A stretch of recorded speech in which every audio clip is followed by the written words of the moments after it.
पेश हो रहा है बिहार में और चर्चा हो रही है प्रधानमंत्री की, तो आप समझ लीजिए कि आप क्या कर रहे हो। कि जो लूट की योजना बना रहे हैं विपक्ष क्या, जो लोग चारा घोटाला में लूट लिए, सार को स्कूटर पर धरे, वो लोग को कहने के लिए जिसका राष्ट्रीय अध्यक्ष खुद सजा जाता है, वो लोग क्या बोल सकते हैं? कुछ नहीं बोल करेंगे।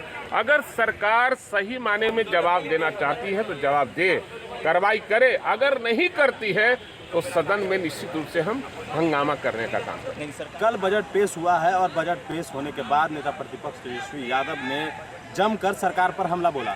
साथ ही साथ प्रश्न पेपर लीक होने के मामले को लेकर भी खूब सरकार को बोला है। और उसके बाद आज जब बजट सत्र का तीसरा दिन है तो तीसरा दिन जो पक्ष के जो विधायक हैं उन्होंने कहा कि जिस तरीके से कल जो सदन में बजट पेश हुआ है वह बिहार के लिए एक अच्छा है, बिहार के भविष्य के लिए अच्छा बजट है साफ तौर पर।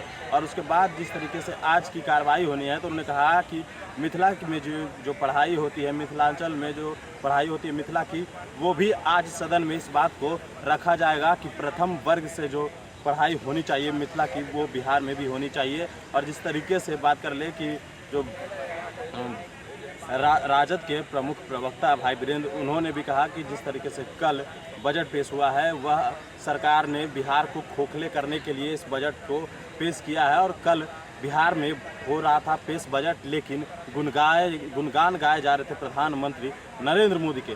सुनिए क्या कुछ कह रहे हैं पक्ष और विपक्ष के विधायक। अगर सरकार सही माने में जवाब देना चाहती है तो जवाब दे, कार्रवाई करे। अगर नहीं करती है तो सदन में निश्चित रूप से हम हंगामा करने का काम करेंगे। नहीं, सरकार तो कह रही है कि हम जवाब दें। जैसा इस सरकार जैसा दुनिया में, देश और दुनिया में सरकार नहीं है जो केवल झूठ का पुलिंदा है। कल जो बजट भाषण हुआ या बजट पेश हुआ, बिहार को खोखला करने वाला ये बजट है। न किसानों के लिए, न बेरोजगारों के लिए, न छात्रों के लिए, न जो अस्पताल के लिए, कहीं कुछ नहीं है। केवल पैसा जुगाड़ किया गया है लूटने के लिए और लूट की सरकार है। और चर्चा केवल प्रधानमंत्री की हो रही थी, पेश हो रहा है बिहार में और चर्चा हो रही है प्रधानमंत्री की, तो आप समझ लीजिए कि आप क्या कर रहे हो। इस बार योजना मत में रखा। हाँ ना, ये लूटने का योजना केवल है और बिहार को के विकास करने के लिए नहीं, बिहार की चौपट करने के लिए राजनीति। कम का बजट और आज 2021 में 2,18,000, ये अपने आप में ऐतिहासिक बजट है। विकास की गाथाएं, इसका जो स्वरूप है वही बता रही है समाज के सभी क्षेत्रों। लेकिन विपक्ष तो कह रहा है कि जो लूट की योजना बना रहे हैं विपक्ष क्या, जो लोग चारा घोटाला में लूट लिए, सार को स्कूटर पर धरे, वो लोग को कहने के लिए जिसका राष्ट्रीय अध्यक्ष खुद सजा जाता है, वो लोग क्या बोल सकते हैं? कुछ नहीं बोल सकते हैं। और आज हम लोगों का एक कॉल अटेंशन है, मिथिलाक्षर, मैथिली जो संविधान की 8वीं अनुसूची में शामिल है। कोई भी लिपि जो है, जिसकी लिपि होती है वही संविधान के 8वीं अनुसूची में शामिल होती है। और मैथिली की लिपि मिथिलाक्षर है।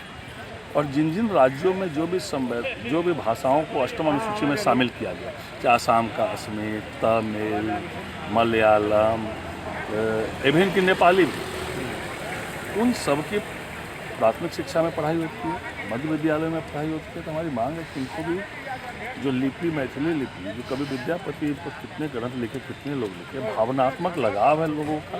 जो 5 करोड़ मैथिली भाषी जो विश्व में, देश के राज्यों में, मिथिला में रहते हैं, कि मिथिलाक्षर लिपि का संरक्षण होना चाहिए, इसकी पढ़ाई होनी चाहिए। जो अन्य राज्यों में अन्य संवैधानिक किस क्लास तक पढ़ाई होनी चाहिए इसकी? प्राथमिक वर्ग से ही पढ़ाई होनी चाहिए मिथिलाक्षर की, क्योंकि ये भावना से जुड़ा हुआ संवैधानिक भाषा है। और जिन जिन राज्यों के 8वीं अनुसूची में जो भाषा शामिल है, उन सभी की पढ़ाई प्राथमिक विद्यालय से चालू होती है।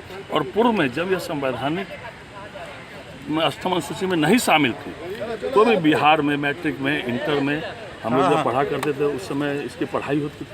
50 नंबर का या एक हुआ करता था, लेकिन अब नहीं है। इसलिए उस पर भी मेरा ध्यान आकर्षण है, सरकार को इसको करना चाहिए।